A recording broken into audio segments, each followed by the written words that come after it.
So for us to be serious about creating a society that is more equal, the monarchy has to go for me, because it underpins so much of what we understand this country to be. Monarchy, I think, has a really complicated relationship to issues of money, capital, and what's really, I think, interesting for me is that monarchy isn't often considered as part of the elite. So when we think about the elite or the super rich, we think of people like, I don't know, Elon Musk or Mark Zuckerberg, or particularly associated with the tech industries. Or even in the UK, we might think of aristocrats. And I think monarchy is not often considered in that vein, which I think is really interesting. I think one issue where we saw that really come into kind of light, where we saw them being associated with the elites, was something like the Paradise Papers. So in November 2017, there were these leaked documents from offshore tax havens in the Cayman Islands that revealed that the Duchy of Lancaster had used offshore private equity funds to avoid paying tax. The monarchy was brought out in those papers alongside multiple other kind of conglomerates like Nike, for example, and I think Apple were in there, which really brought to light, I think, how we might want to consider them as part of that elite.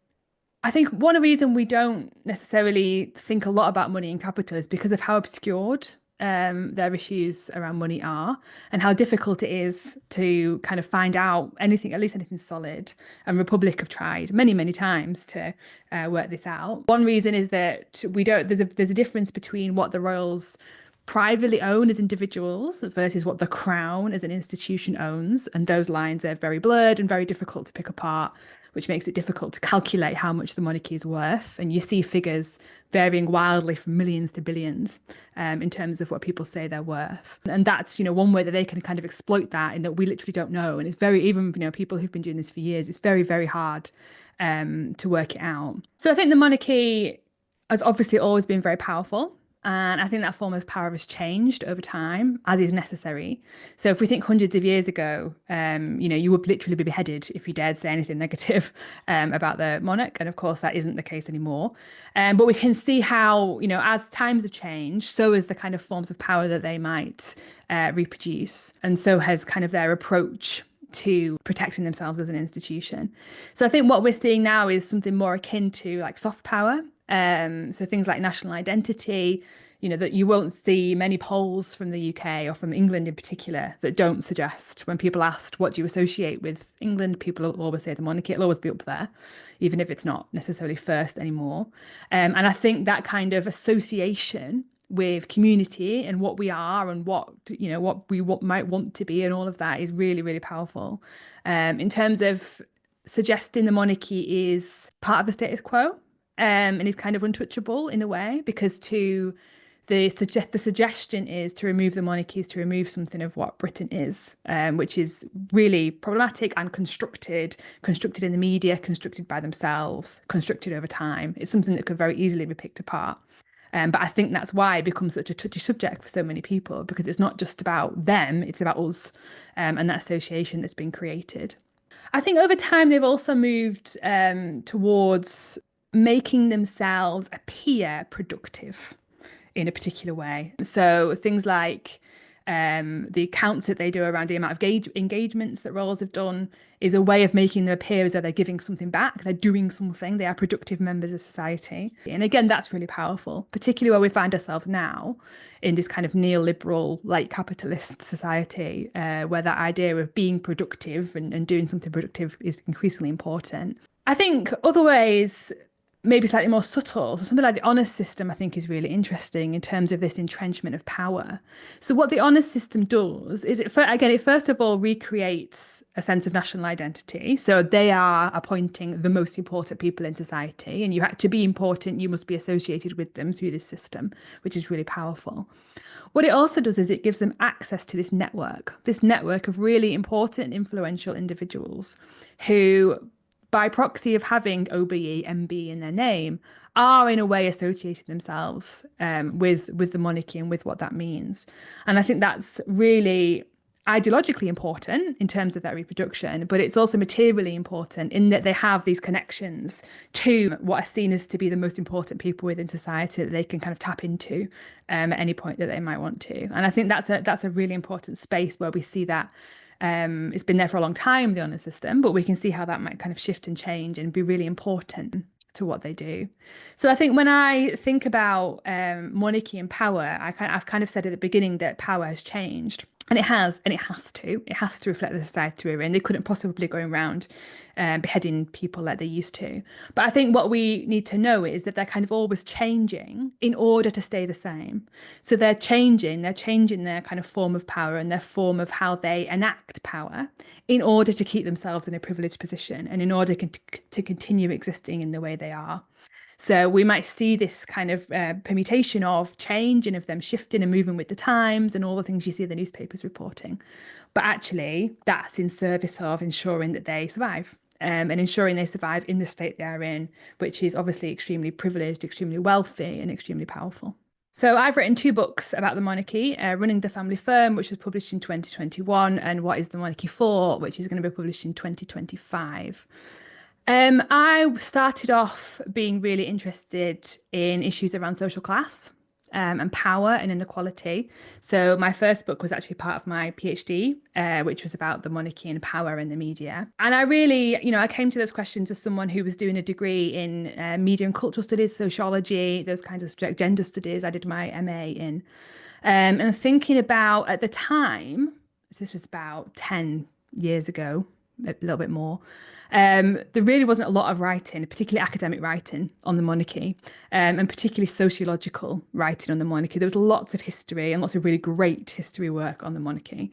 But in terms of thinking about them through this lens of the elite, the super rich, growing inequalities, there really wasn't very much. And I thought that was quite interesting. Why wasn't that being written and why wasn't that being talked about? So that led me to this first book, Running the Family Firm, which is interested in this idea of them as the firm. So that's a nickname, I think, that legend has it, that the Queen and Prince Philip called them that. But I wanted to take that quite literally and kind of turn it on its head and say, okay, well, let's call them the firm and think about them as a corporation. So think about them as something that's akin to like Amazon or Apple, who are primarily invested in reproducing themselves and their own power and also their own wealth.